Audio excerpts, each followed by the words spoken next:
میرے پیارے آقا صلی اللہ علیہ وسلم کے پیارے دیوانوں، جب مذہب کی تاریخ میں اتنا گھال میل ہو سکتا ہے تو ملک کی تاریخ کے اندر گھال میل کیوں نہیں ہو سکتا؟ یہی وجہ ہے کہ آج کے حالات کے تناظر میں ہم یہ بات بڑے دکھی دل کے ساتھ کہنا چاہتے ہیں کہ جو لوگ واقعی حقیقی معنوں میں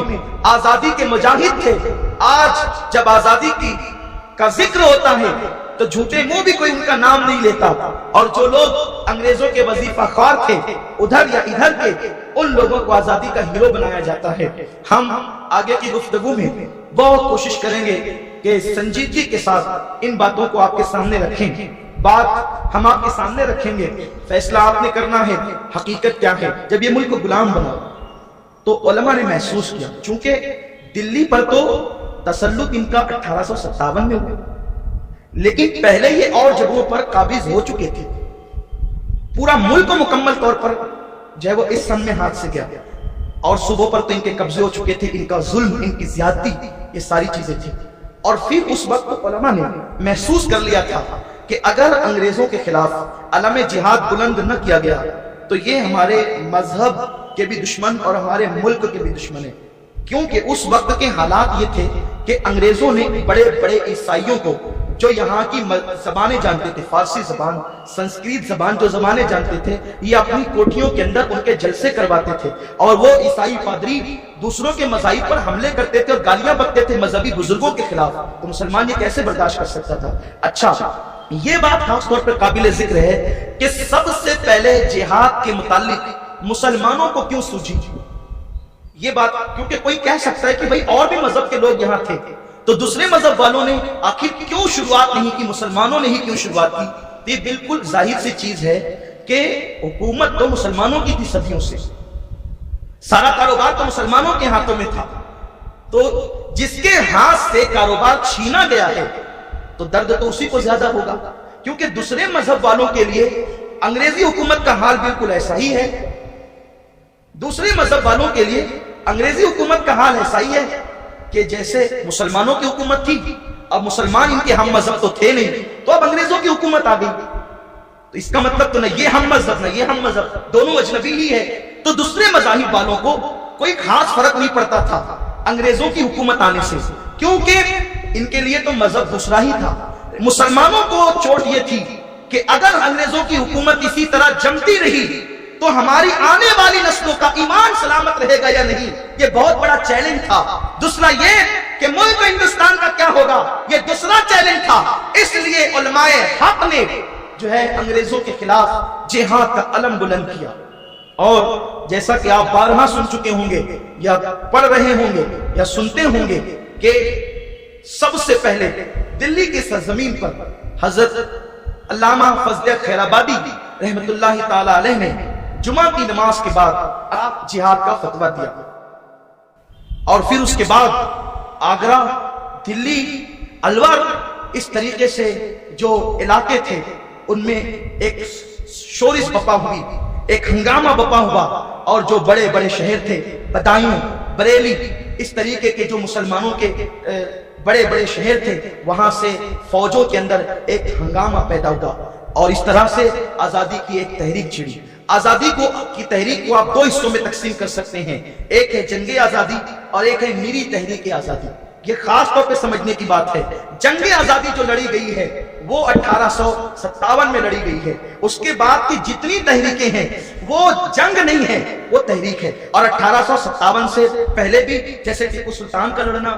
حیدر علی کا لڑنا، اگرچہ انگریزوں کا مکمل تسلط نہیں ہوا تھا، قبضہ نہیں ہوا تھا، لیکن بعض ریاستوں پر تو وہ قابض ہو چکے تھے، ان کے تسلط ہو چکے تھے، وہ وہاں پر آ چکے تھے، اس لیے وہ جتنی جنگیں تھی اس کا اختتام اگر آپ کہہ سکتے ہیں تو 1857 کی اس جنگ کو کہہ سکتے ہیں جس کی قیادت علماء کر رہے تھے۔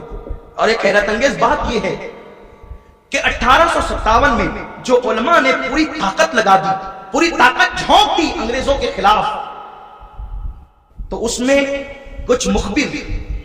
جنہوں نے علماء کے خلاف جو ہے خبریں دی، قائدین کے خلاف خبریں دی، اور نتیجہ یہ ہوا، اور ساتھ ہی ساتھ جب علماء لڑنے کے لیے میدان میں آئے فوجوں کو لے کر کے، تو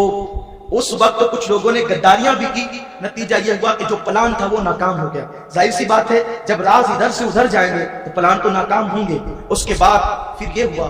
کہ انگریزوں نے چن چن کر ان علماء کو، جن علماء نے تحریک آزادی میں یا انگریزوں کے قدموں کو توڑنے میں حصہ لیا تھا، ان لوگوں کو چن چن کر شہید کیا، جیل بھیجا، پھانسیاں دی۔ یہاں تک کہ مورخین لکھتے ہیں کہ دلی سے لے کر لاہور تک جتنے درخت رستے میں تھے، اکثر درختوں پر علماء کے کٹے ہوئے سر لٹکے ہوئے تھے، اور علماء کو ہزاروں کی تعداد میں شہید کیا گیا، اور جو عام مسلمان تھے ان کی تعداد 5 لاکھ ہے۔ ہندوستان میں 5 لاکھ مسلمانوں کو جنگ آزادی کی تحریک یا انقلاب اس کو کہتے ہیں، انگریز غدر کہتے ہیں، انقلاب کی پاداش میں، اس کے جرم میں 5 لاکھ مسلمان شہید ہوئے، لیکن کس شان سے شہید ہوئے اس پہ بھی توجہ چاہتا ہوں۔ انگریز ان انقلابیوں کو جن کو پکڑا گیا تھا، ان کو پکڑنے کے بعد، چونکہ وہ سب مسلمان تھے، ان کو پکڑنے کے بعد 10 بائی 10 کا ایک کمرہ بنا ہوا ہے، اس میں سور ذبح کیا جاتا ہے۔ سور ذبح کرنے کے بعد سور کے خون سے، اس کی پیشاب اور اس کی لید سے پورے کمرے کو پوت دیا جاتا ہے۔ پوتنا سمجھتے ہیں؟ پہلے جب ہمارے یہاں مالیگاؤں میں اکثر مٹی کے مکانات تھے تو ان مکانات کو جو پیلی مٹی ہوا کرتی تھی، عورتیں اس سے زمین پوتا کرتی تھی، تو سور کے خون سے، اس کے پیشاب سے اور اس کی لید سے 10 بائی 10 کے کمرے کو لیپ دیا جاتا، پوت دیا جاتا۔ اور جن لوگوں نے انقلاب کی تحریک میں علماء کا ساتھ دیا تھا، ان مسلمانوں سے کہا جاتا اس کو زبان کے ذریعے سے چاٹا۔ وہ مسلمان تھے، ایک تو خون ناپاک، دوسرے وہ سور کا خون ہے، عام جانور کا نہیں، ناپاکی پر ناپاکی، نجس پر نجس۔ وہ لوگ انکار کرتے تھے، پھر ان کو دردناک انداز سے شہید کر دیا جائے۔ قتل، انقلابیوں کو قتل کرنے کا طریقہ یہ تھا کہ ان مسلمانوں کو جب سور ذبح کیا جاتا تو اس کی چمڑی جیسے نکالتے ہیں، چمڑی نکالنے کے بعد اس کی چمڑی کے اندر سل دیا جاتا، اس درد یعنی روحانی طور پر بھی اذیت دی جاتی، ایمان کو بھی مجروح کرنے کی کوشش کی جاتی۔ لیکن سلام ہو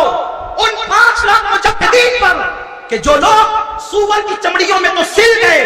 جو لوگ دار پر تو لٹک گئے، پھانسی کے پھندوں پہ تو لٹک گئے، جن کی بیویوں کو چھین لیا گیا، جن کے بچوں کو قتل کر دیا گیا، دلی کے جامع مسجد کے علاقے میں کئی دن تک کے لاشیں سڑتی رہی، لاشیں پڑی رہی، اسے گید اور کبے کھاتے رہے، اسے کتے اور بلیاں نوچتی رہی، وہ ساری چیزوں کو برداشت کرتے رہے، لیکن انہوں نے مذہب اور وطن پر اپنا سب کچھ قربان کر دیا۔ آج یہ محفل اسی درد کے ساتھ ہم نے سجائی ہے کہ ان 5 لاکھ کو اور ان ہزاروں کو جو آج یاد نہیں کیا جا رہا ہے، ہم انہیں یاد کریں گے، اپنے جوانوں کو ان کی قربانی حق دلاتے۔ ہم وہ نہیں ہیں کہ جو یوں ہی انگریزوں کے ایجنٹ کو، انگریزوں کے غلاموں کو، انگریزوں کے وظیفہ کو آزادی کا ہیرو بنا کے پیش کریں۔ کیسے آزادی کے ہیرو وہ لوگ ہو سکتے ہیں جو کبھی جیل نہیں گئے، جنہیں کبھی ڈنڈے پڑے، جن کے ہاتھوں میں کبھی ہتھکڑیاں نہیں آئی، مسندوں پہ بیٹھ کر پیری مریدی کے ڈھونگ رچاتے رہے، آج وہ آزادی کے ہیرو ہیں۔ سوچو ان مسلمانوں کی روحوں پہ کیا گزرتی ہوگی جنہوں نے جام شہادت نوش کیا، ان کا نام ہی کہیں نہیں، جو سولیوں پہ لٹکے ان کا نام ہی کہیں نہیں، جنہیں درختوں پہ لٹکایا گیا ان کے نام ہی کہیں نہیں، جن کے محلات کو ضبط کر کے بیچ دیا گیا ان کا نام ہی کہیں نہیں، جن کے بچوں کو یتیم کر دیا گیا ان کا نام ہی کہیں نہیں۔ بس یہی سازش ہے، اصل چہرہ چھپ جائے اور جو کچھ نہیں تھے وہ سامنے آئے۔ ہم یہ بات کہنے میں حق بجانب ہے کہ آج جن لوگوں کو آزادی کا ہیرو بنایا جا رہا ہے وہ کیوں گڑتے ہیں واقعات کہ انگریزوں نے پکڑ لیا اور یہ کر لیا وہ کر لیا۔ آپ کے مسلک کے کس بزرگ کو انڈمان بھیجا گیا بتائیں؟ اگر انڈمان بھیجا گیا تو سنی مسلک کے عالم کو بھیجا گیا، بلکہ انگریز کو عالموں سے اتنی دشمنی تھی کہ ہزاروں علماء کو جو ہے وہ پھانسی دی گئی اور بعد میں کسی کو شمس العلماء کا خطاب ملا۔ میں آخر میں بس اس پر چند بات کروں گا بھی، لیکن یہ بتانا چاہتا ہوں بس گفتگو کو سمیٹتے ہوئے کہ ہمارے جن علماء نے قیادت کی ہے ان علماء کے نام پڑھ دوں، اکثر ان کے نام پڑھے نہیں جاتے اور ان کو خراج پیش کروں۔ ایک بات یہ ہے آخر ایسا کیوں ہوا؟ پہلے نام پڑھنے سے پہلے یہ بات کہنا چاہتا ہوں، ممکن ہے کسی کے ذہن میں سوال آئے گا، جب یہ لوگ آزادی کے اتنے بڑے ہیرو ہیں تو ان کا نام ریکارڈ میں کیوں نہیں، ان کا نام کتابوں میں درج کیوں نہیں؟ بہت خاص بات ہے، کوئی سوال کر سکتا ہے۔ تو آپ کو بتاؤں کہ جب یہ لوگ شہید ہوئے، یہ لوگ جیل گئے، تو 1857 سے لے کر